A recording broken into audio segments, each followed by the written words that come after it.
আত্মনিৰ্ভৰ আৰু সবল ৰ'বচোন আকৌ মানে লাইভত আহিছোঁ মানুহজনীক বিচাৰি ফুৰিছোঁ পোৱা নাই মানুহজনীক বিচাৰোঁতে আমাৰ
গৈ চাই আছে চাউণ্ড অফ হৈ আছে বুলি কৈছে। থেংক ইউ কেলৈ ইমান দেৰি ফোন এটা কৰি ক'ব পাৰা মিউট হৈ আছে। আমি এতিয়া এই নিজৰ ভাল পোৱা ভাল লগা শুভাকাংক্ষীসকল থাকিলে এনেধৰণে সহায় হয়।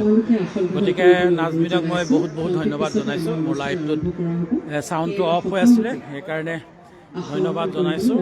আৰু কিছু সময়ৰ পাছতে মাননীয় মুখ্যমন্ত্ৰী আহি উপস্থিত হ'ব। আমি পোনপটীয়াকৈ বোকাখাট ৰাজহুৱা খেলপথাৰৰ পৰা দেখুৱাবলৈ যত্ন কৰিছোঁ। ২৭,164গৰাকী মহিলাক আজি এই আঁচনিৰ ধনৰ চেক মুকলি কৰি দিব, মানে বিতৰণ কৰিব। আৰু বহুকেইটা আঁচনিৰ কথা ইয়াত ঘোষণা কৰিব। গহপুৰৰ পৰা নুমলীগড়ৰ পৰা গহপুৰত সুৰংগ হ'ব, তেনেকুৱা কথা বতৰাবোৰ আছে। এলিভেটেড কৰিডৰ কাজিৰঙা ৰাষ্ট্ৰীয় উদ্যানৰ যি ৩৭ নং ৰাষ্ট্ৰীয় ঘাইপথ আছে তাৰ ওপৰেদি যি আমাৰ এলিভেটেড কৰিডৰ হ'ব, সেয়াও কথা ঘোষণা কৰাৰ কথা আছে। লগতে বোকাখাট মাজমজিয়াত, নগৰৰ মাজমজিয়াত নিৰ্মাণ কৰা যি IB আছে, সুন্দৰ পৰিদৰ্শন ভৱন আছে, সেই ভৱনো আজিয়েই ৰাইজৰ বাবে মুকলি কৰি দিয়াৰ কথা আছে। আৰু তেনেধৰণৰ বহু আঁচনি, বহু প্ৰকল্পৰ কথা আজি ঘোষণা কৰাৰ কথা আছে। আমি সমগ্ৰ পৰিৱেশটো আপোনালোকক দেখুৱাইছোঁ। ২৭,১০০ এই আদৰণি জনালে ইতিমধ্যে আহি পাইছেহি। এয়া আমি আহি পাইছেহি, আদৰণি জনাইছে। যিসকলে চাই আছে লাইভটো শ্বেয়াৰ কৰি দিব। এয়া মঞ্চত উপস্থিত আছে বহুকেইগৰাকী মন্ত্ৰী আছে। আমি পোনপটীয়াকৈ দেখুৱাইছোঁ মুখ্যমন্ত্ৰী মহিলা উদ্যমিতা অভিযান অধীনত 10,000 টকাৰ চেক আজি প্ৰদান কৰিব বোকাখাট সমষ্টিত। ২৭,164গৰাকী মহিলাক আজি চেক বিতৰণ কৰিব। এয়া চাওক, পোনপটীয়াকৈ আমি দেখুৱাইছোঁ। আমি ২৭,164গৰাকী মহিলাক আজি চেক বিতৰণ কৰিব। লগতে বহুকেইটা প্ৰকল্পৰ কথাও ইয়াত ঘোষণা কৰাৰ সম্ভাৱনা আছে। 22টা প্ৰকল্প হ'ব, তাৰে 18টা হৈছে শিলান্যাসৰো আজি ইয়াতে কৰিব। গতিকে আমি নতুনকৈ নিৰ্মাণ কৰা প্ৰকল্পৰ গৃহ আজি শুভ আৰম্ভণি, মানে শুভ উদ্বোধন কৰিব। যিসকলে চাই আছে আমি তেখেতসকলকো দেখুৱাইছোঁ পোনপটীয়াকৈ খবৰ। বোকাখাটতো আপোনালোকে চাব, মুখ্যমন্ত্ৰী আহি বোকাখাট ৰাজহুৱা খেলপথাৰত এয়া আহি পাইছেহি। ঢোলে ডগৰে পৰম্পৰা যি আমাৰ নিয়ম, গায়ন বায়নেৰে আদৰিছে আৰু আমাৰ জনগোষ্ঠীয় নৃত্যৰে আদৰণি জনাইছে। ঝুমুৰ আছে, ঐনিতম আছে, বিহু আছে। এই দলসমূহে জনপ্ৰিয় মুখ্যমন্ত্ৰীগৰাকীক আদৰণি জনাইছে। আমি এয়া চাওক, সবল মহিলা, সবল সমাজ, উদ্যমিতাৰ দিশত আগুৱাই যাবলৈ আত্মসহায়ক গোটৰ প্ৰতিগৰাকী অৰ্হতা সম্পন্ন মহিলাক 10,000 টকাৰ উদ্যমিতা পুঁজি প্ৰদান অনুষ্ঠান হ'ব, মানে চেক বিতৰণ কৰিব। সেইবাবে পুৱাৰে পৰা বোকাখাট ৰাজহুৱা খেলপথাৰত ভিৰ কৰিছে। এয়া চাওক, আমি দেখুৱাইছোঁ হৈ আছে দিহা নামৰ দল।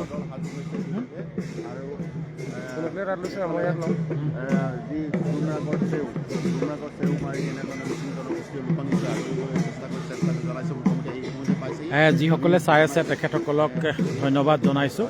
আৰু যদি আজি পাৰে লাইভটো শ্বেয়াৰ কৰি দিয়ক। আৰু আপোনালোকক যিসকল আমাৰ ফেচবুক ক্ৰিয়েটৰ হয় তেখেতসকলৰ কাৰণে ইনভাইটৰ ব্যৱস্থা কৰিম। আৰু কেইটামান দিন বাকী আছে, আমি ইনভাইট যিসকলে চাই আছে তেখেতসকলক আমি আদৰণি জনাইছোঁ। সূৰ্য পোহৰৰ কাৰণে মই পঢ়িব পৰা নাই যিসকলে চাই আছে। পাছত আমি লাইভটো আমি পঢ়িম। যিসকলে মেছেজ গঠনমূলক দিয়া পৰামৰ্শ বা কমেণ্ট আপোনালোকে আজি ইয়াত লিখিব। যিহেতু অসমৰ জনপ্ৰিয় মুখ্যমন্ত্ৰী আহিছে, ৰাইজৰ মাজলৈ আহিছে, এই আদৰণি জনাইছে। দুয়োটা দলৰ বিষয়ববীয়াসকলে আদৰণি জনাইছে। বোকাখাটৰ বিধায়ক তথা অসম চৰকাৰৰ জ্যেষ্ঠ কেবিনেট মন্ত্ৰী অতুল বৰা ডাঙৰীয়াই উষ্ম আদৰণি জনোৱাৰ ব্যৱস্থা কৰিছে আৰু নিজেও তেওঁ উপস্থিত আছে। আমি এয়া দেখুৱাম এয়া আহিছে, আদৰি লৈ আহিছে, ৰাইজৰ মাজলৈ আহিব। আমি যদি সম্ভৱ ক'লেই হ'ল ভালকৈ। আমি পোনপটীয়াকৈ আমি অলপকৈ এয়া দেখুৱাইছোঁ। এয়া চাওক, ইফালে আছে, ৰাইজৰ হয়তো ৰাইজৰ অভিমানত গ্ৰহণ কৰিব, ৰাইজৰ কাষৰ পৰা লগ কৰিব বিচাৰিব। কোনফালে আহিব? সকলোবিলাক সকলো ব্যস্ত আজি প্ৰতিজন লোক ব্যস্ত হৈ পৰিছে মুখ্যমন্ত্ৰীগৰাকী বোকাখাটৰ কিছুমান আদৰণি জনাবৰ কাৰণে ভৰ্তি আছে সকলোফালে লোকে লোকাৰণ্য আমি যদি ঘূৰাই দিওঁ কেমেৰাটো যদি চাই তেনে মানুহ এয়া হৈছে বোকাখাটৰ ৰাজ্য খেলপথাৰৰ দৃশ্য আজি মহিলা উদ্যমিতা আঁচনি যি আছে মাজৰ পৰা সেই মাজেদিহে আহিব জনসভা আয়োজন কৰা হৈছে এইফালেদি গুচি আহিব নি ঠিকানা নাই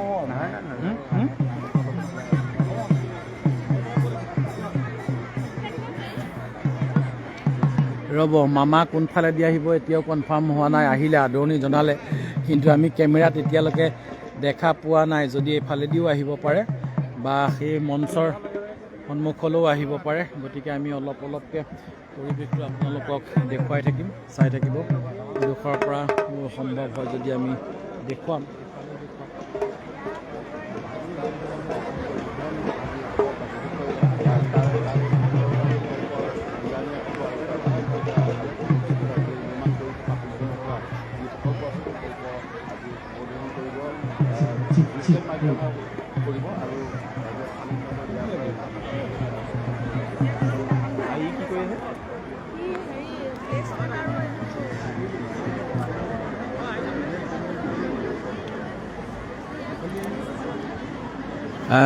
উৎকণ্ঠা বৃদ্ধি পাইছে মুখ্যমন্ত্ৰীগৰাকী অনুষ্ঠানৰ মুখ্য অতিথি অসমৰ মাননীয় মুখ্যমন্ত্ৰী ডক্টৰ হিমন্ত বিশ্ব শৰ্মাদেৱ আমাৰ মাজত উপস্থিত হওক আমি নথৈ আনন্দিত তেখেতক হাত চাপৰিৰে আদৰণি জনাবলৈ মই সকলোকে অনুৰোধ জনাইছোঁ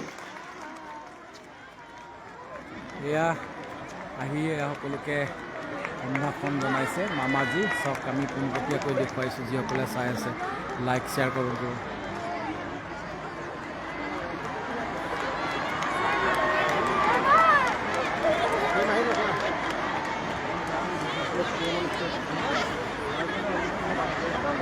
সকলোৱে মামাক আদৰণি জনাইছে এয়া চাওক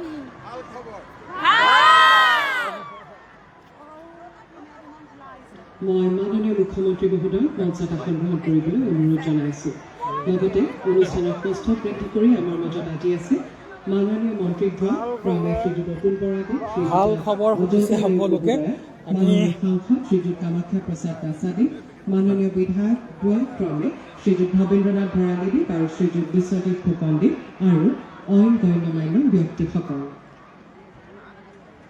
এতিয়া সমূহ সদাশয় ব্যক্তিক অসম সংগীতৰ বাবে থিয় হ'বলৈ অনুৰোধ জনাইছোঁ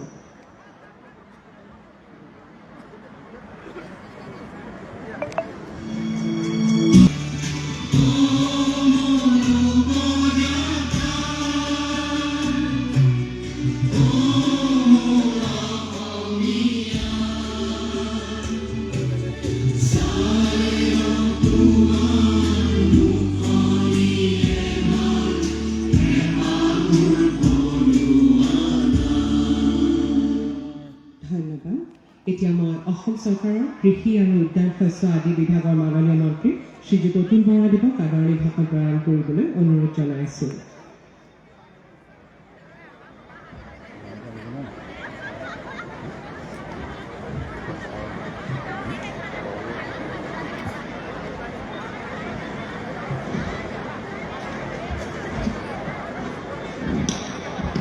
নমস্কাৰ আজিৰ এই অনুষ্ঠানত আমাৰ মাজত উপস্থিত থকা অসমৰ জনপ্ৰিয় মাননীয় মুখ্যমন্ত্ৰী ডক্টৰ হিমন্ত বিশ্ব শৰ্মা ডাঙৰীয়া অসম চৰকাৰৰ সন্মানীয় মন্ত্ৰী অজন্তা নেওগ ডাঙৰীয়ানী সন্মানীয় সাংসদ কামাখ্যা প্ৰসাদ দাসা ডাঙৰীয়া সন্মানীয় বিধায়ক ভৱেন্দ্ৰনাথ ভৰালী ডাঙৰীয়া বিশ্বজিৎ ফুকন ডাঙৰীয়া জিলা আয়ুক্ত পুলক মহন্ত ডাঙৰীয়া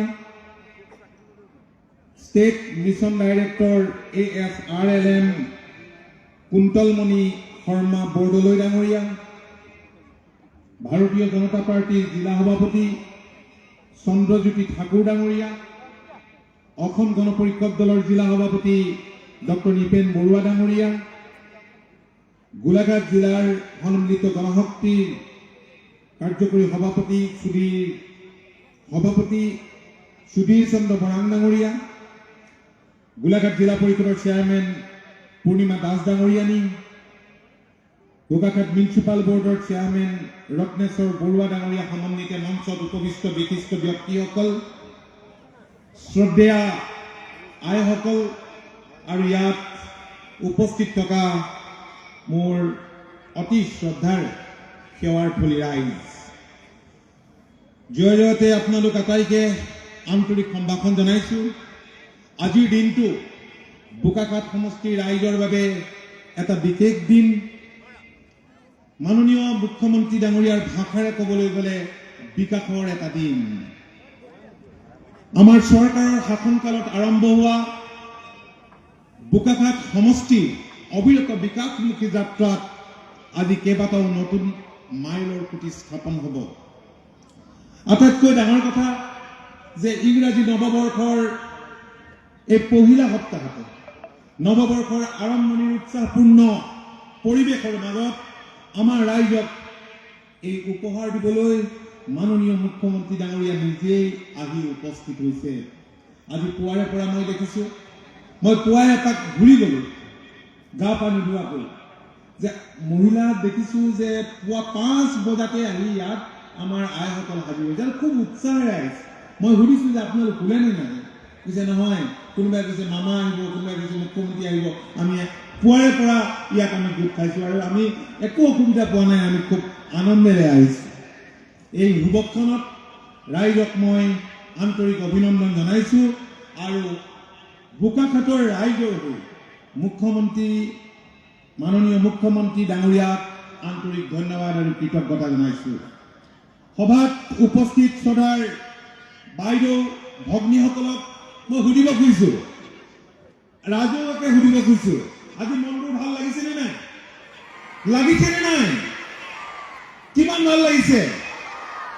তেন্তে মুখ্যমন্ত্ৰী ডাঙৰীয়াক ধন্যবাদ জনাই আপোনালোকে এটা জোৰেৰে হাত চাপৰি দিয়ক আৰু মাননীয় মুখ্যমন্ত্ৰী ডাঙৰীয়াক আপোনালোকে উৰুলিৰে আশীৰ্বাদ দিয়ক।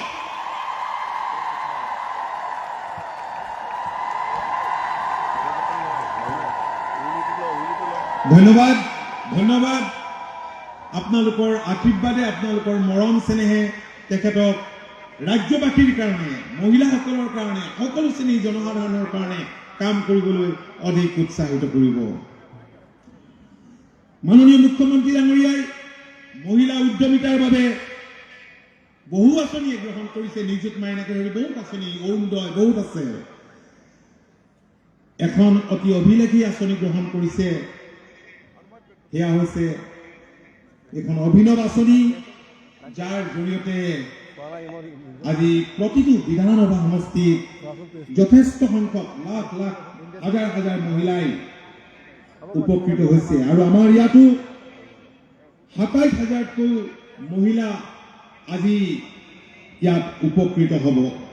শ্ৰদ্ধা ৰাইজ, আপোনালোকে জানে যে মহিলা সবলীকৰণৰ কথা পূৰ্বতে চৰকাৰবিলাকে কৈ আহিছিল নে? কিন্তু বাস্তৱত কি কৰিছিল? সেয়া আছিল কেৱল শ্লোগান। সেইবোৰ শ্লোগান হৈ ৰ'ল।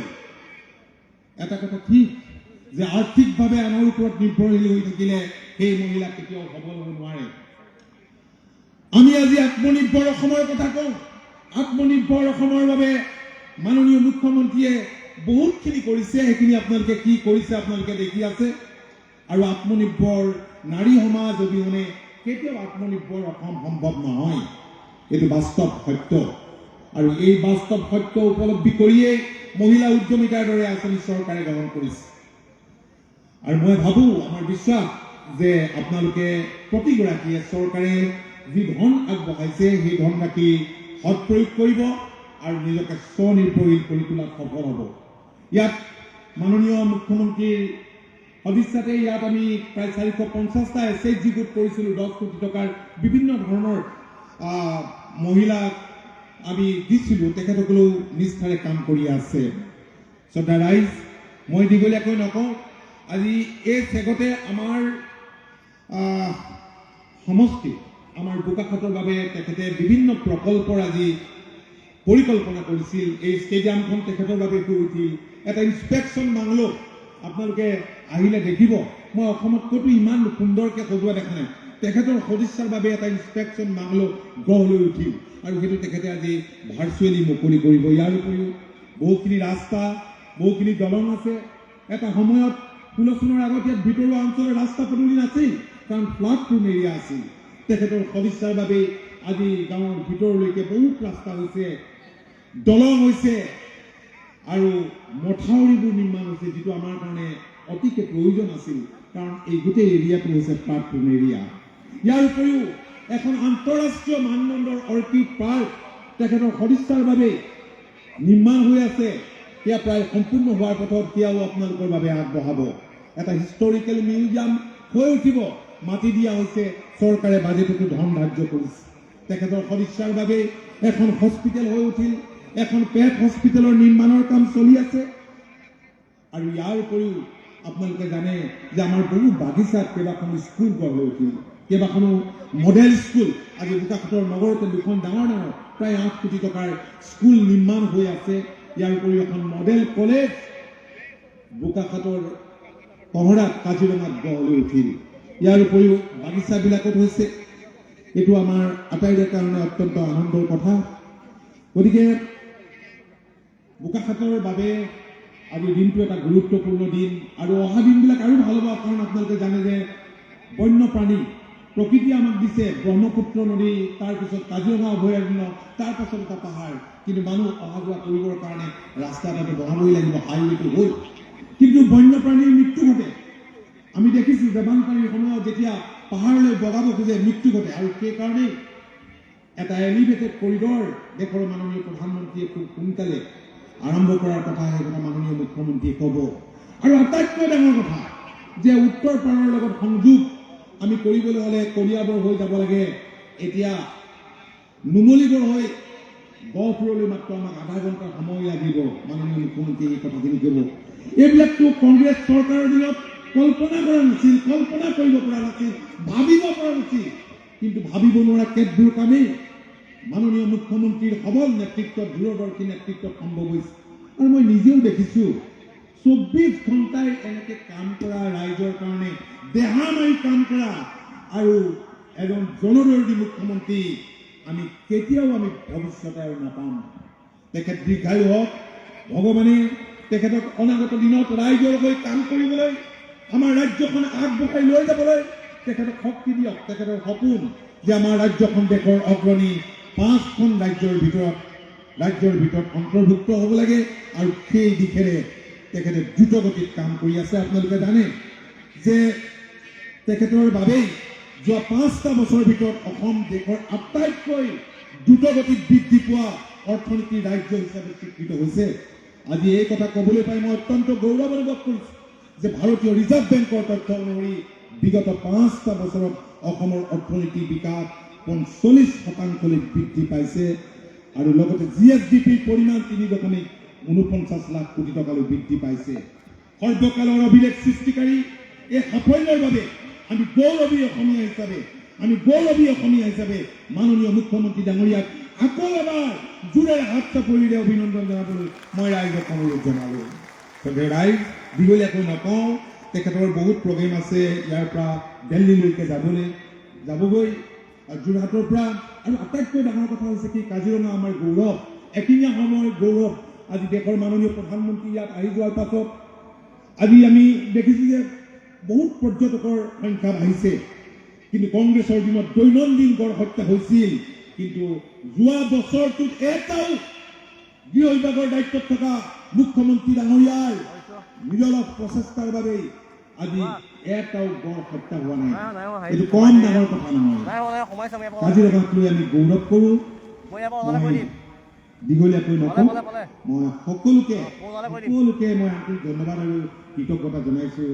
আপোনালোকে যদি কিবা অসুবিধা পাইছে তেতিয়াহ'লে নিজ গুণে মৈথুন কৰিব, কাৰণ হয় স্বাভাৱিকতে আপোনালোকে আহাৰে আহিছে, আগ্ৰহেৰে আহিছে, উৎসাহেৰে আহিছে, তথাপি কষ্ট ক'ৰবাত ক'ব পাৰে মই আপোনালোকৰ ওচৰত ক্ষমা বিচাৰিছোঁ আৰু নতুন বছৰটো আপোনালোকৰ আটাইৰে বাবে শুভ হওক সুখ সমৃদ্ধি হাঁহি আনন্দৰ হওক ভগৱানৰ ওচৰত তাকে প্ৰাৰ্থনা জনাই মাননীয় মুখ্যমন্ত্ৰী ডাঙৰীয়া আৰু ইয়াত গণ্যমান্য যিসকল ব্যক্তি আছে আমাৰ নিমন্ত্ৰণ ৰক্ষা কৰি আহিছে মই সকলোকে বহুত বহুত ধন্যবাদ জনাই আৰু সংবাদ মাধ্যমৰ ব্যক্তিসকলকো বহুত বহুত ধন্যবাদ জনাই মোৰ বক্তব্য সামৰিছোঁ ধন্যবাদ নমস্কাৰ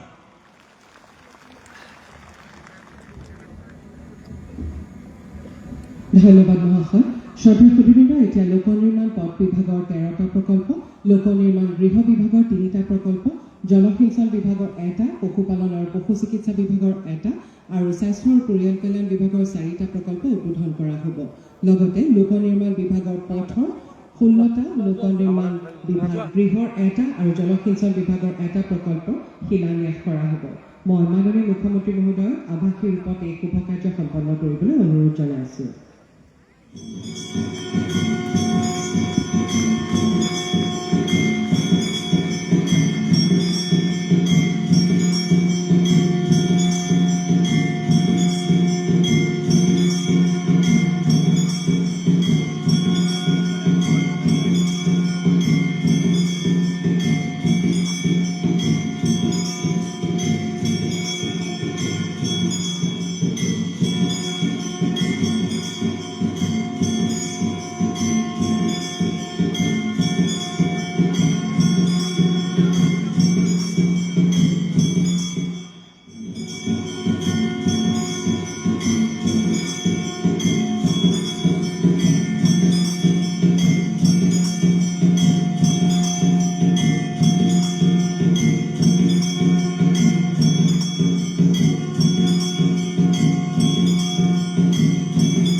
ধন্যবাদ মহাশয় এতিয়া মই আজিৰ অনুষ্ঠানৰ মুখ্য অতিথি অসমৰ মাননীয় মুখ্যমন্ত্ৰী ডক্টৰ হিমন্ত বিশ্ব শৰ্মাদেৱক তেখেতৰ সাৰুৱা ভাষণ প্ৰদান কৰিবলৈ বিনম্ৰ অনুৰোধ জনাইছোঁ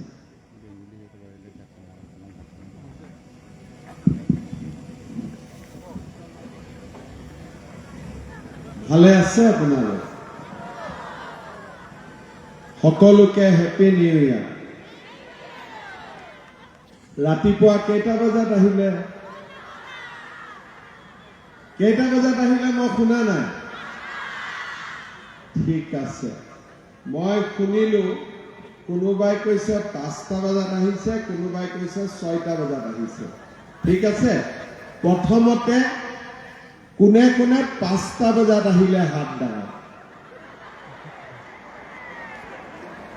আচ্ছা কোনে কোনে 6টা বজাত আহিলে হাত দাঙক 7টা বজাত অহা কোনোবা আছেনে নাই 7টা বজাত আৰু 8টা বজাত তাৰমানে 8টা বজাত অহা মানুহ কোনো নাই যোন আহিছে সব 8 বজাৰ আগতে আহিছে আৰু আধা মহিলা মাসকল 5টা বজাতে আহিছে এতিয়া সঁচা কথা কওক কালি ৰাতি শুলে নে নাই আপোনালোকে কালি ৰাতি শুব পাৰিলে নে নাই কোনে কোনে কালি ৰাতি একেবাৰে ভাল কৰি শুলে হাত দাঙকচোন আৰু কোনে কোনে কালি ৰাতি শুব নোৱাৰিলে তেওঁলোকে হাত দাঙক বাপৰে আপোনালোকে মনত ভাবি আছে সোনকালে সোনকালে ৰাতি পুৱাব লাগে আৰু বোকাখাত গৈ পাব লাগে হয়নে নহয় এতিয়া অতুলা কিবা খোৱা বোৱা ব্যৱস্থা কৰিছে নে নাই তাতে দায়িত্ব আছে ৰাতিপুৱাটো চাহ তাহ খোৱা নাই হপাই ঘৰত চাহ পানী খোৱা নাই যি নহওক যেনেকে চৰকাৰে ব্যৱস্থা কৰি দিছে তেনেকে চাহ একাপ খাব কিন্তু আজি চেকখন লৈহে যাব ঠিক আছে যদি চেকখন লৈ নাযায় ঘৰৰ মানুহজনেতো ৰাতিপুৱা চাহ খাব পৰা নাই আপোনালোকেতো খোৱা নাই আজিতো ঘৰৰ মানুহজনেও ৰাতিপুৱা চাহ খাব পৰা নাই যদি চেকখন নোলোৱাকৈ যায় আপোনালোকক বহুত জোকাব আমি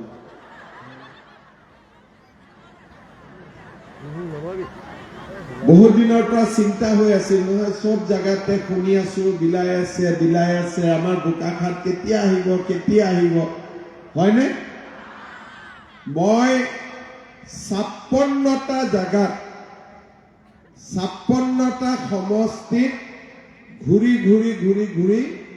আজি বোকাখাত যোৱাকালি আমি সৰু পথাৰত আছিলো আজি বোকাখাতত এনেকে আমি 126টা সমষ্টিত আমি যাব লাগিব আজিৰ সভাত আমাৰ মাজত উপস্থিত বোকাখাতৰ সন্মানীয় বিধায়ক অসম চৰকাৰৰ মন্ত্ৰী অতুল বৰা ডাঙৰীয়া অসম চৰকাৰৰ মন্ত্ৰী অজন্তা নেওগ ডাঙৰীয়ানী আমাৰ সাংসদ কামাখ্যা প্ৰসাদ তাছা ডাঙৰীয়া বিধায়ক ভৱেন্দ্ৰনাথ ভৰালী ডাঙৰীয়া বিশ্বজিৎ ফুকন ডাঙৰীয়া আমাৰ দলৰ সভাপতি চন্দ্ৰজ্যোতি ঠাকুৰ ডাঙৰীয়া গণ পৰিষদৰ সভাপতি নিপেন বৰুৱা ডাঙৰীয়া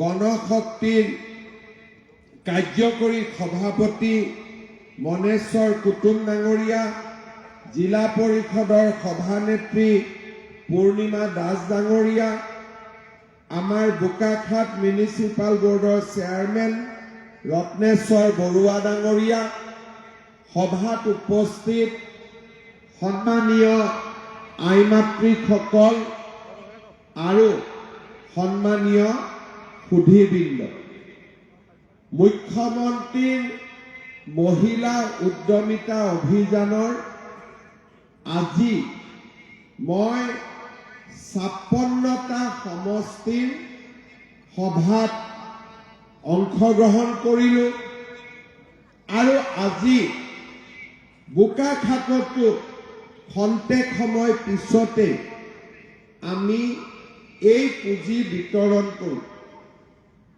আনহাতে আমাৰ মন্ত্ৰীসকলেও আন 10টা সমষ্টিত পুঁজি বিতৰণ কৰিছে 68টা সমষ্টিত ইতিমধ্যে আমাৰ আইমাতৃসকলে পুঁজি লাভ কৰিছে মই অত্যন্ত আনন্দিত যে বোকাখাত সমষ্টিত আজি 27,166 গৰাকী মাতৃয়ে উদ্যমিতা অভিযানৰ পুঁজি লাভ কৰিব আৰু ইয়াৰে 25,552 গৰাকী গ্ৰাম্যাঞ্চলৰ 1,616 গৰাকী আমাৰ বোকাখাত মিউনিচিপাল এৰিয়াৰ বা আমাৰ নগৰ অঞ্চলত আজি এই পৰ্যন্ত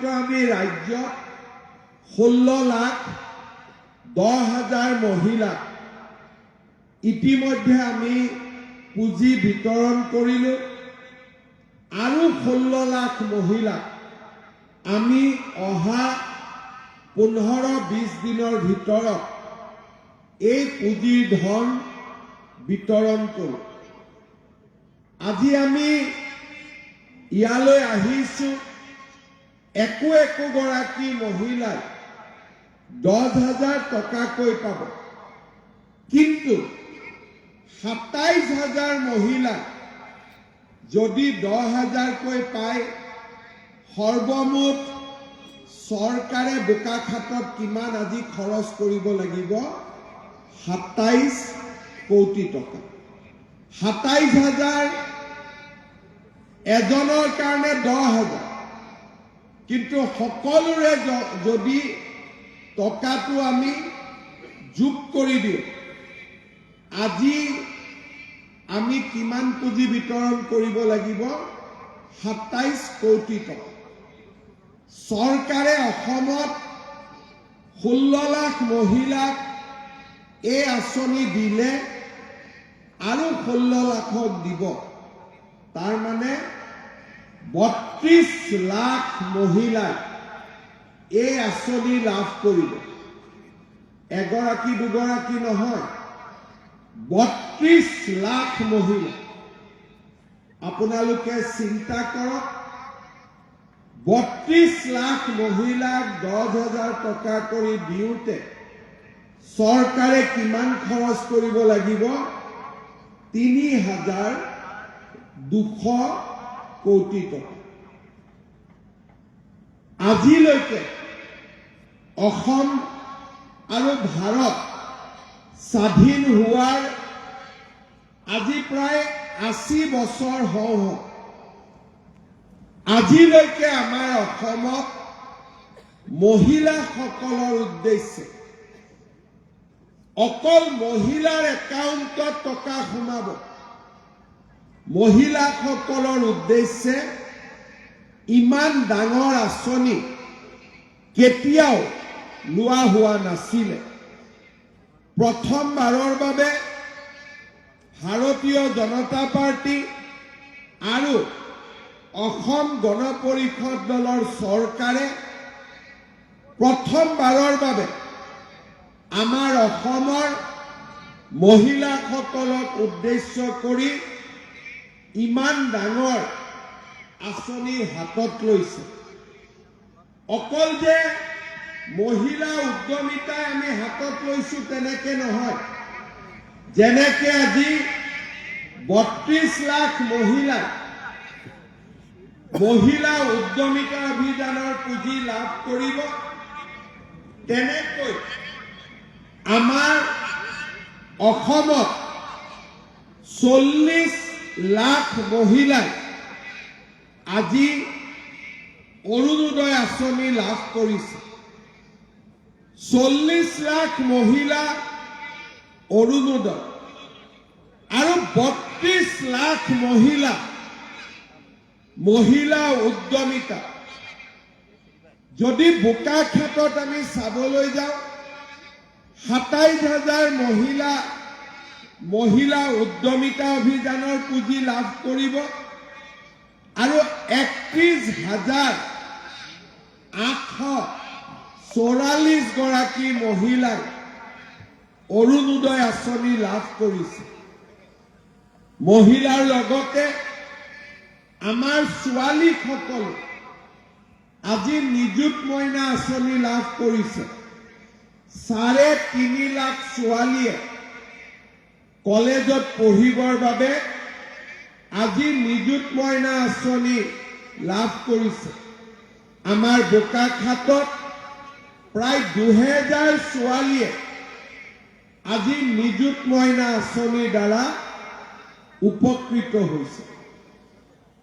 আমাৰ অসমত বহুত চৰকাৰ আহিছে গৈছে কিন্তু আজিলৈকে মহিলাসকলক উদ্দেশ্য কৰি ইমান ডাঙৰ আঁচনি কোনেও ল'ব পৰা নাছিল মই যেতিয়া বিধানসভা নিৰ্বাচনৰ সময়ত কৈছিলোঁ যে আমি 830 টকাকৈ মহিলাসকলৰ বেংকৰ একাউণ্টত টকা দিম কংগ্ৰেছৰ মানুহসকলে কৈছিলে যে এইটো সম্ভৱ নহয় ইলেকশ্যনৰ আগত কৈছে ইলেকশ্যনৰ পিছত ই বন্ধ হৈ যাব ইলেকশ্যনৰ আগত পাইছিলে 18 লাখ মহিলা আজি পাই 40 লাখ মহিলা আৰু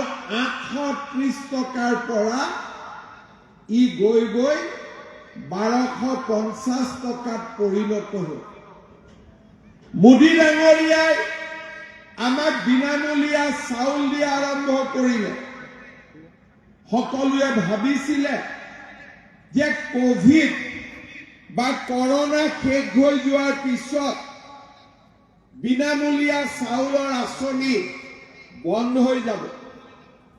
কিন্তু আঁচনি বন্ধ নহল। আজি আমাৰ প্ৰতিটো পৰিয়ালে বিনামূলীয়া চাউল চৰকাৰৰ পৰা লাভ কৰিছে।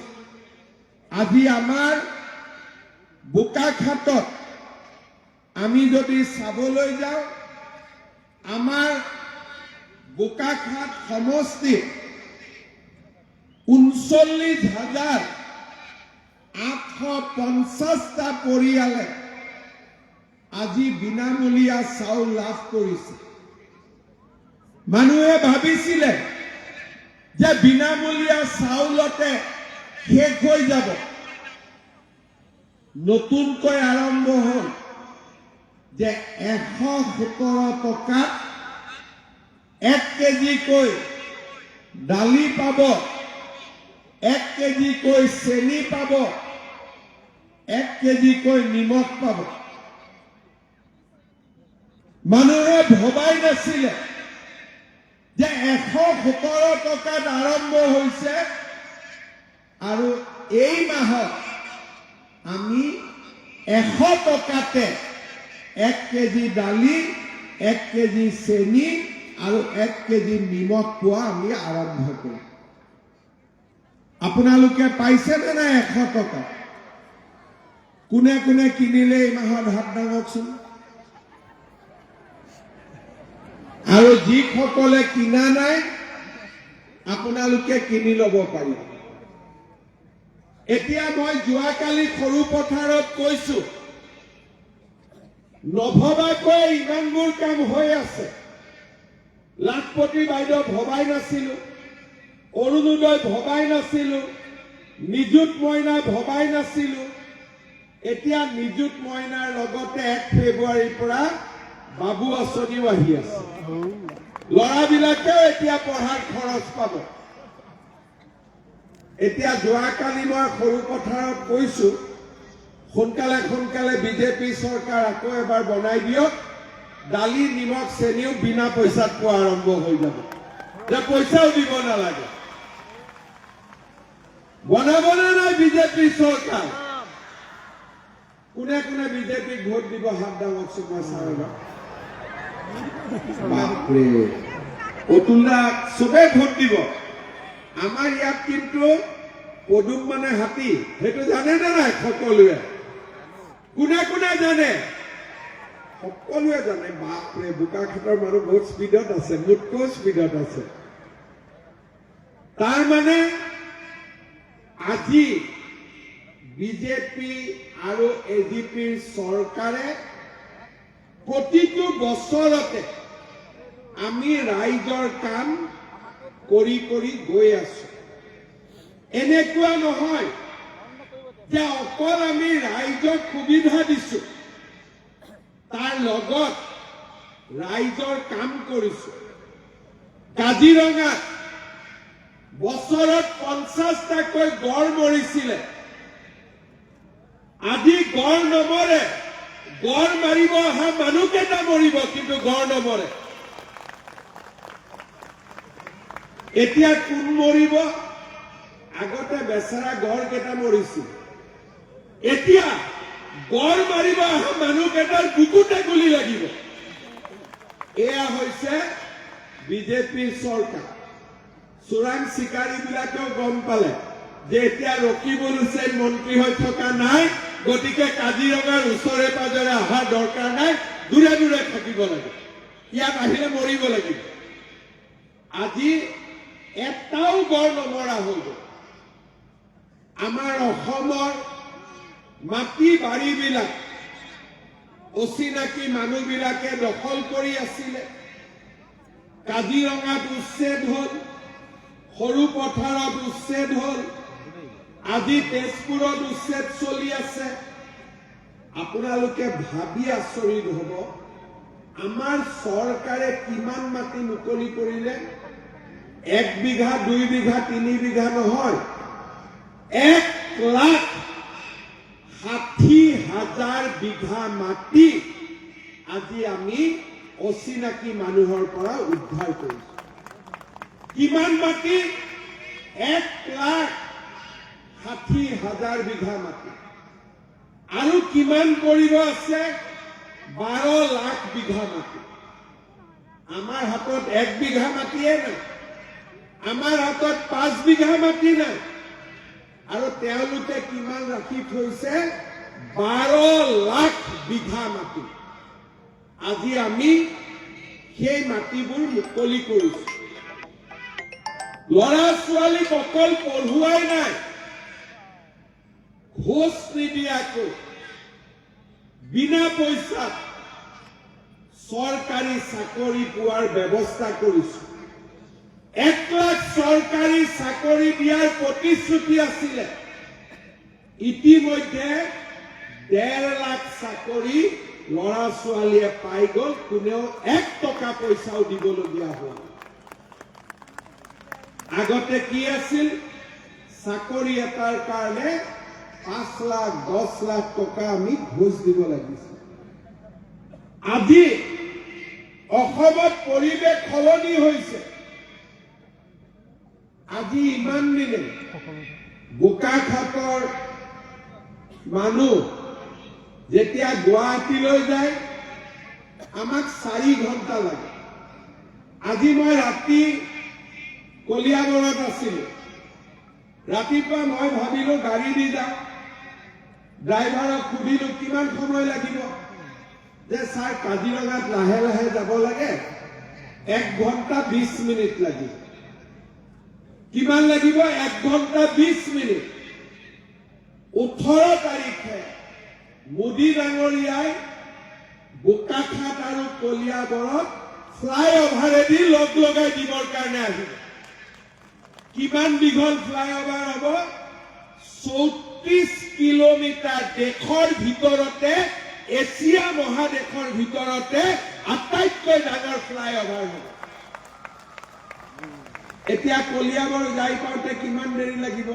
15 মিনিট। তাৰমানে গুৱাহাটী গৈ পাওঁতে কিমান দেৰি লাগিব? 3 ঘণ্টা 15 মিনিট। আগতে কল্পনা কৰিব আমি পাৰিছিলো কিমান সময় লাগিব? বোকাখাত পালো মানে কলিয়াবৰ পালোৱে। যাৰ কাজিৰঙা দি যাব ইচ্ছা আছে কাজিৰঙা দি যাব, যাৰ ওপৰেদি যাব ইচ্ছা আছে ওপৰেদি যাব। আকৌ উত্তৰ পাৰ আৰু দক্ষিণ পাৰৰ আগত কিমান বিয়া বাৰু হৈছিল মই নাজানো, গহপুৰ গোলাঘাটৰ মাজত। কিন্তু আমাৰ মিচিং মানুহ বহুত গহপুৰতো আছে, বোকাখাততো আছে। এতিয়া গহপুৰৰ পৰা আমাৰ নুমলীগড় পানী তলেদি যাব, 10 মিনিটত গৈ গহপুৰ পাই যাব। তাৰো কাম আমি আৰম্ভ কৰিম সোনকালে। তাৰমানে আপোনালোকে চিন্তা কৰক। আকৌ মোক দিল্লীৰ পৰা কৈছে যে ছাৰ মিটিঙত আপুনি অকল গাড়ী যোৱা বুলি কয়, আমি ৰেলো তলেদি পঠাম, ব্ৰহ্মপুত্ৰ তলেদি। অকল গাড়ী নাযায়, ৰেলো যাব। তাৰমানে আপোনালোকে চিন্তা কৰক এই বোকাখাতৰ পৰিৱেশ কি হ'ব গৈ আছে। নুমলীগড় ৰিফাইনেৰী, সুৰংগৰ আৰম্ভণি বোকাখাত, ফ্লাইঅভাৰৰ আৰম্ভণি বোকাখাত। গুৱাহাটীৰ পৰা এতিয়া বোকাখাত ৰিং এটাৰ সমান দূৰ হ'ব। চিঞৰ মাৰিলে ইয়াত অতুল্যাক মই পায়ে যাম। ইমানে দূৰ হ'ব। ৰাতিপুৱা 7টা বজাত ঘৰৰ পৰা ওলাব, 10টাত দিছপুৰ গৈ পাই গ'ল। আমি কেতিয়া এনেকুৱা দিন ভাবিব পাৰিছিলো?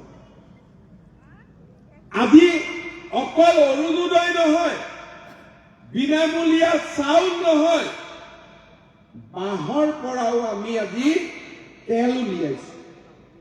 কেইদিনমান আগতে মোদী ডাঙৰীয়াই বাঁহৰ পৰা তেল ওলোৱা ফেক্টৰী আৰম্ভ কৰি থৈ গ'ল। এতিয়া আমি নতুনকৈ কাম কৰি আছো, বাঁহৰ পৰা এটা তেল উলিয়াম যিটো তেলেদি উৰাজাহাজ চলিব। তাৰ ইংৰাজীত নাম কি কয়? Chef, sustainable aviation fuel. বাঁহটো চিপি আমি তেল উলিয়াম আৰু সেই তেলেদি আমি দিল্লীলৈকে ফ্লাইটেদি যাব পাৰিম। তাৰো কাম আমি আৰম্ভ কৰিছো। জাগিৰোডলৈকে গ'লে দেখাই পায় কিমান ডাঙৰ উদ্যোগ বনি আছে ছেমি কণ্ডাক্টৰ। এইবিলাক আগত অসমত কেতিয়াও নাছিল। এতিয়া অতুল দাই ইয়াতে আধাৰশিলা স্থাপন কৰালে। মইতো হিচাপে কৰিব পৰা নাই যে কিমান ৰাস্তা বোকাখাটৰ IB হ'ল, কমলামিৰি আলিৰ পৰা গোসানী থান, কণফলাজান সংযোগী পথ, বামুণগাঁও তিনিআলিৰ পৰা মথাউৰি সংযোগ পথ, ৰঙামণিৰ পৰা গড়গুৰি আলি, পথৰি তিনিআলিৰ পৰা চেলেকগাঁও, কৈ থাকক শেষ নহয় ইমানে ৰাস্তা। ধোদৰ আলিৰ পৰা পশ্চিম ধোদাং প্ৰাথমিক বিদ্যালয় সংযোগী বিহৰা বাগিচা আৰু এসোপা প্ৰায় বহু কেইখন দলং, স্বাস্থ্য কেন্দ্ৰ, পশুপালন, পশু চিকিৎসা বিভাগৰ পেড হস্পিটাল, কাজিৰঙাত অৰ্কিড পাৰ্ক আৰু কেইবাখনো দলং।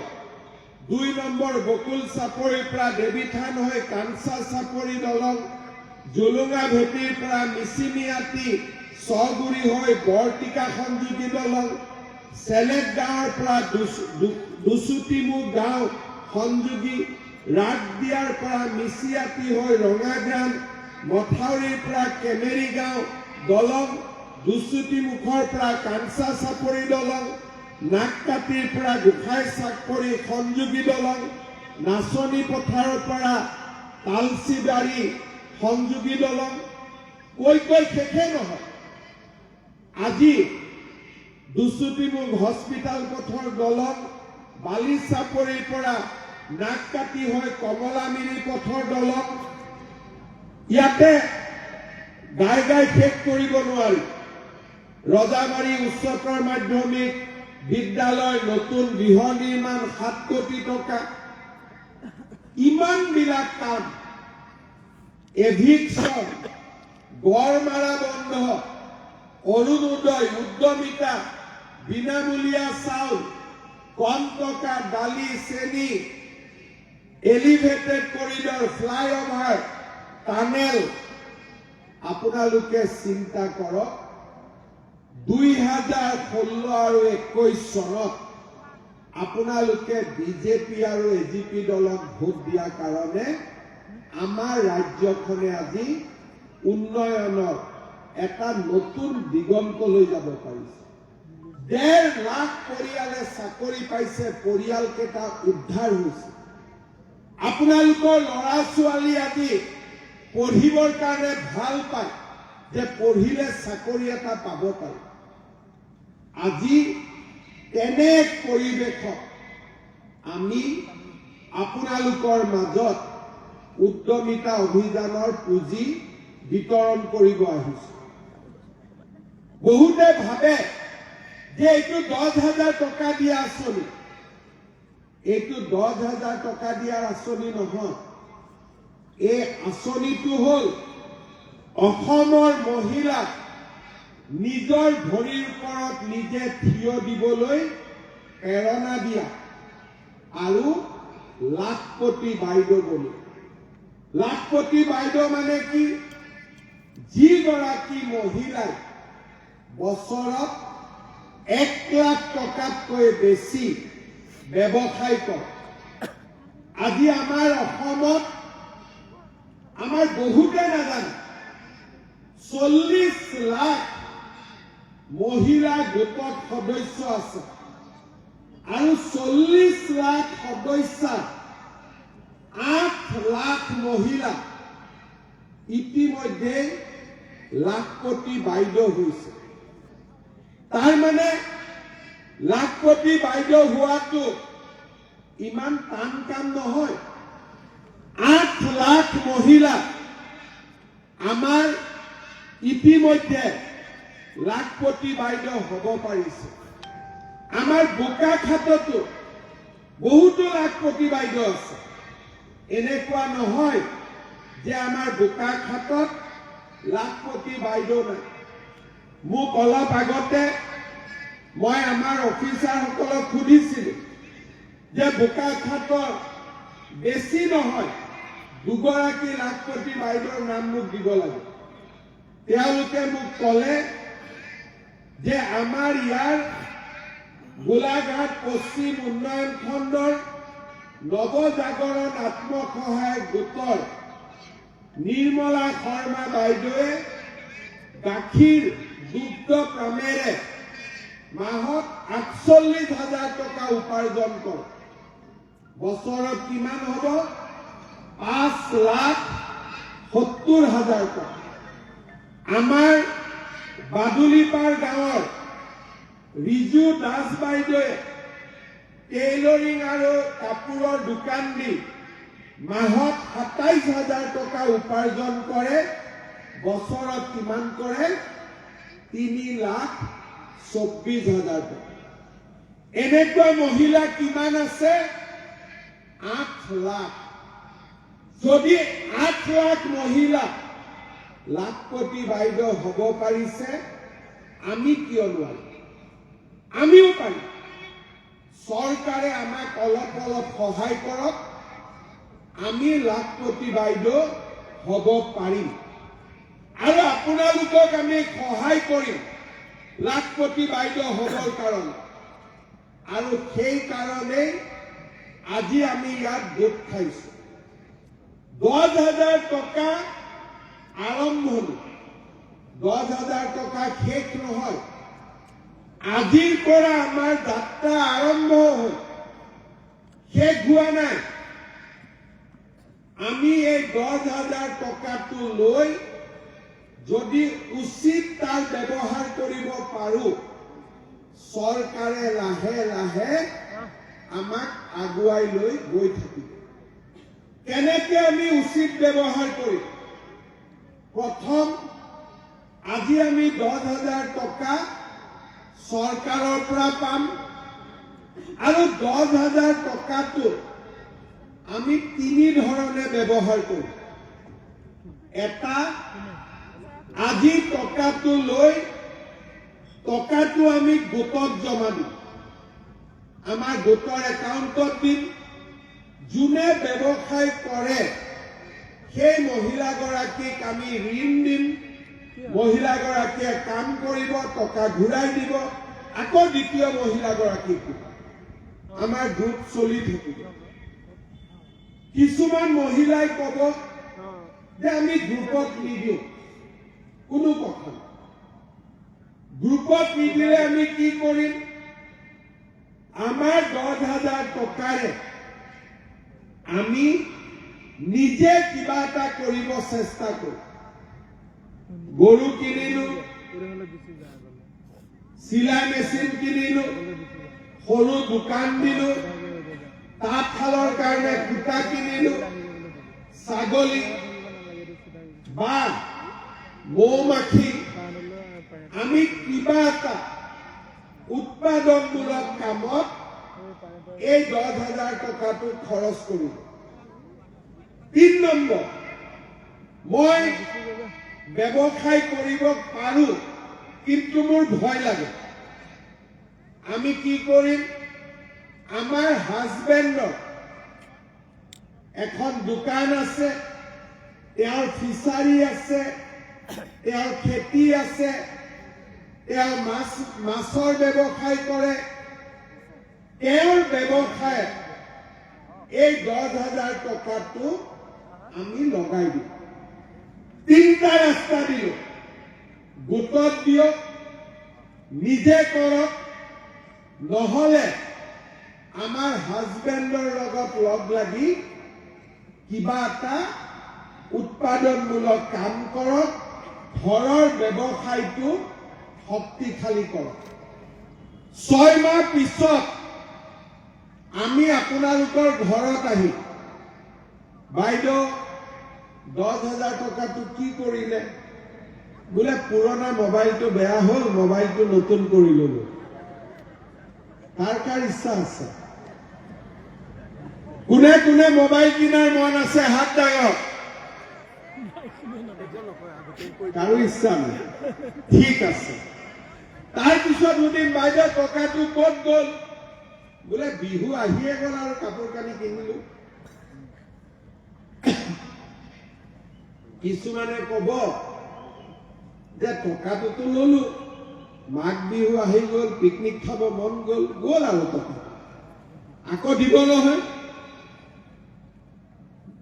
ঠিক আছে, আকৌ মহিলা বাইদেউৰ ঘৰত গ'লো, বাইদেউ কি কৰিলে বোলে আমি গোটত টকা তুলিলো, গোটৰ একাউণ্টত এতিয়া কাম হৈ আছে, বোলে মই নিজে এই চিলাই মেচিন কিনিলো, সৰু দোকান দিলো, মৌ-মাখি পুহিলো। ঠিক আছে, বোলে আমাৰ ঘৰৰ মালিকৰ দোকানখন এতিয়া ডাঙৰ কৰিলো, সেইটোও ঠিক আছে। ৰিক্সা চলাইছিলে, আমি নিজৰ ৰিক্সা এখন কিনিলো, সেইটোও ঠিক আছে। বোলে ঘৰৰ ফিচাৰীটোত মাছৰ পোনা আনিলো, এতিয়া মাছবিলাক ডাঙৰ হৈছে, সেইটোও ঠিক আছে।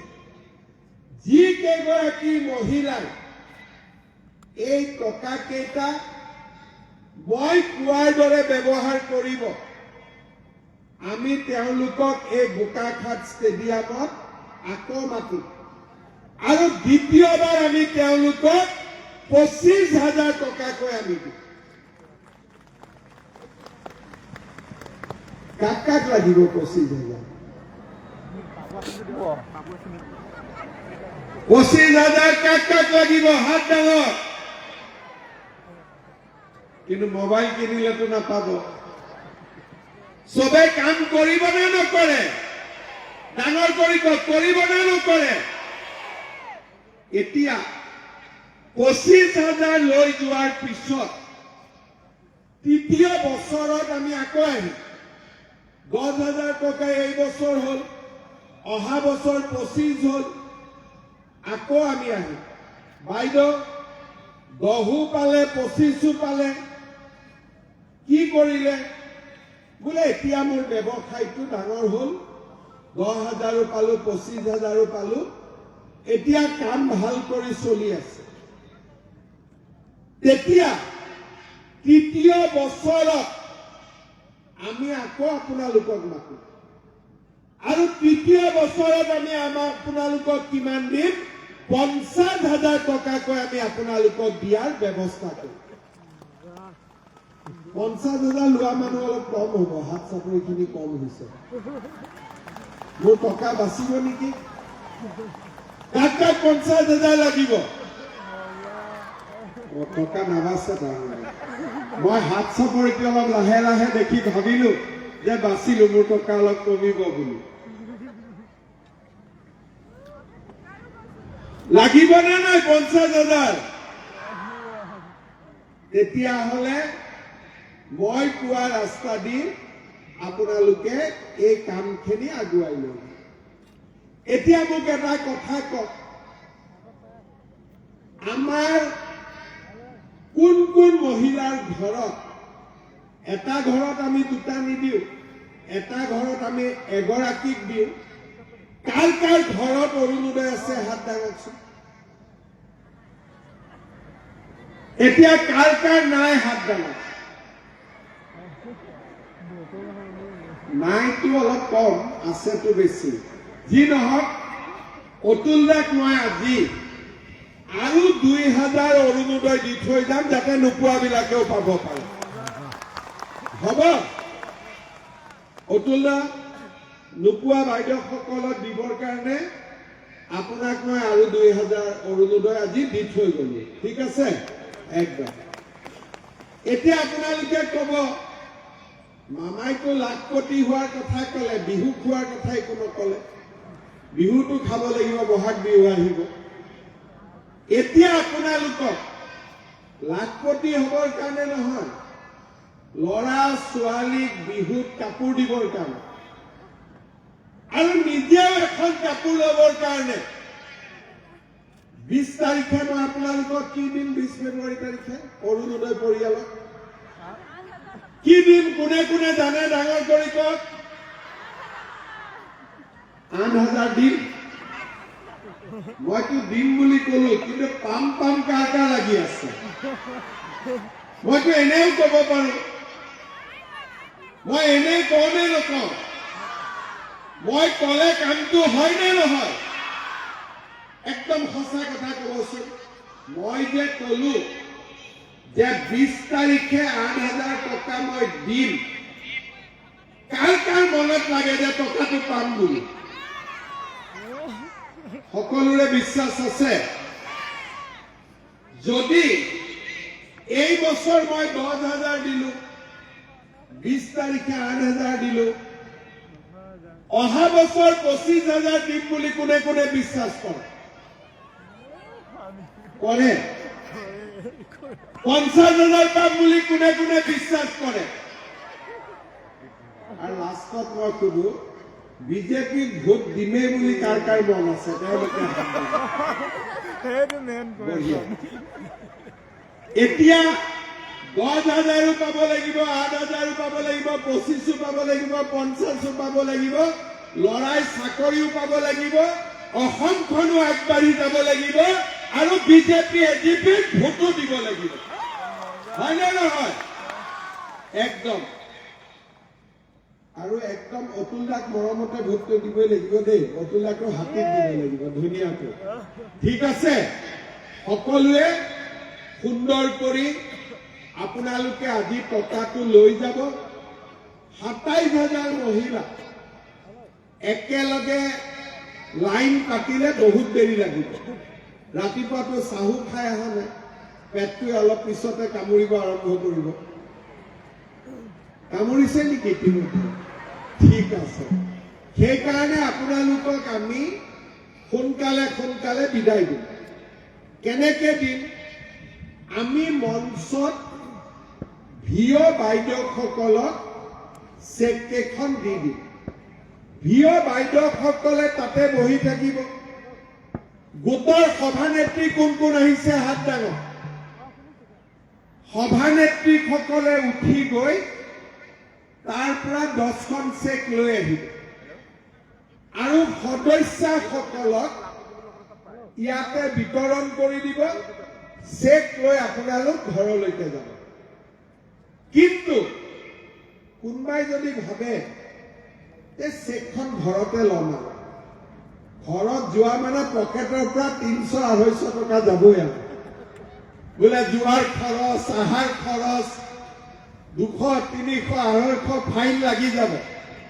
সেইকাৰণে যি কষ্ট হয় হ'ব, ইয়াতে বহি থাকিব আৰু চেক লৈহে ঘৰত যাব। হ'বনে নহ'ব? চেক লৈ ঘৰত যাব, চেক নোলোৱাকৈ কোনেও ঘৰত নাযাব। পুনৰ এবাৰ আপোনালোক সকলোকে মই মাঘ বিহুৰ শুভেচ্ছা যাচিলো, ইংৰাজী নতুন বৰ্ষৰ শুভেচ্ছা যাচিলো। এনেকৈ আপোনালোকে আমাক সাহস দি থাকিব, এনেকৈ আপোনালোকে আমাক মৰম দি থাকিব। আমি আপোনালোকৰ কাৰণে কাম কৰি কৰি গৈ থাকিম। মোৰ লগত সকলোৱে একেলগে ক'ব, ভাৰত মাতা কি, ভাৰত মাতা কি, নৰেন্দ্ৰ মোদী, নৰেন্দ্ৰ মোদী, অতুল বৰা, অতুল বৰা। বহুত বহুত ধন্যবাদ। জয় হিন্দ, বন্দে মাতৰম, জয় আই অসম। ধন্যবাদ মহাশয়। নিশ্চিতভাৱে এই অভিযানে অসমৰ মহিলা সমাজত এক অভূতপূৰ্ব জাগৰণৰ সৃষ্টি কৰিছে। শ্ৰদ্ধেয় সুধীবৃন্দ, এতিয়া মঞ্চত 8গৰাকী উদ্যমী মহিলাক আনুষ্ঠানিকভাৱে চেক প্ৰদান কৰা হ'ব। মই মাননীয় মুখ্যমন্ত্ৰী মহোদয়ক এই কাৰ্য সম্পন্ন কৰিবলৈ অনুৰোধ জনাইছোঁ। প্ৰথমে মই বিহৰাৰ জয়া মহিলা আত্মসহায়ক গোটৰ শ্ৰীমতী দেৱী বাউৰীক আগবাঢ়ি আহিবলৈ অনুৰোধ জনাইছোঁ।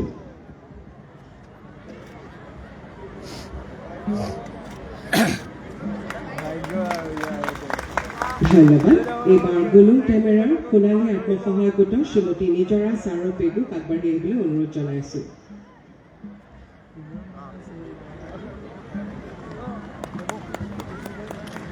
ধন্যবাদ। এইবাৰ কৰুৱাবাহীৰ নবাৰণ আত্মসহায়ক গোটৰ শ্ৰীমতী টুটুমণি গগৈক আগবাঢ়ি আহিবলৈ অনুৰোধ জনাইছোঁ।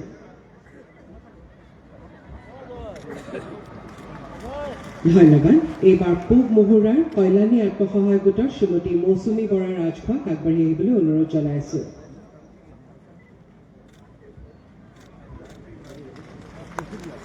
ধন্যবাদ। এইবাৰ উত্তৰ পূব কাজিৰঙাৰ নৱজাগৰণ আত্মসহায়ক গোটৰ শ্ৰীমতী তাৰা চেত্ৰীক আগবাঢ়ি আহিবলৈ অনুৰোধ জনাইছোঁ।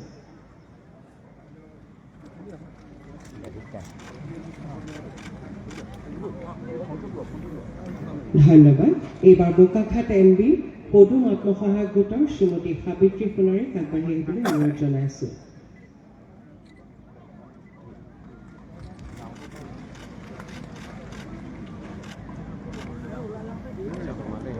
ধন্যবাদ। এইবাৰ কালিয়নী ব্লক VOৰ সভানেত্ৰী শ্ৰীমতী মৃদুলা কলিতাক আগবাঢ়ি আহিবলৈ অনুৰোধ জনাইছোঁ।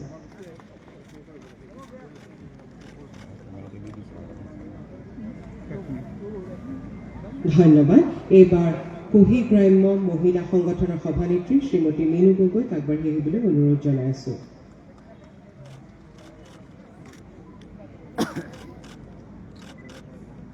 ধন্যবাদ মহাশয়। মঞ্চত চেক প্ৰদান পৰ্বৰ ইমানতে অন্ত পৰিল। বহুমূলীয়া উপস্থিতিৰে আমাক ধন্য কৰাৰ বাবে মাননীয় মুখ্যমন্ত্ৰী মহোদয়লৈ আমাৰ আন্তৰিক কৃতজ্ঞতা যাচিছোঁ। মাননীয় মন্ত্ৰীদ্বয় আৰু মঞ্চত উপবিষ্ট সন্মানীয় ব্যক্তিসকল সহিতে উপস্থিত সুধীবৃন্দ, প্ৰচাৰ মাধ্যমৰ সদস্যবৃন্দ, উদ্যমী মহিলাসকল আৰু অনুষ্ঠানৰ সৈতে জড়িত সকলোকে আমাৰ আন্তৰিক কৃতজ্ঞতা যাচিছোঁ। এতিয়া ৰাষ্ট্ৰীয় সংগীতেৰে আজিৰ অনুষ্ঠান সামৰা হ'ব। ইয়াৰ বাবে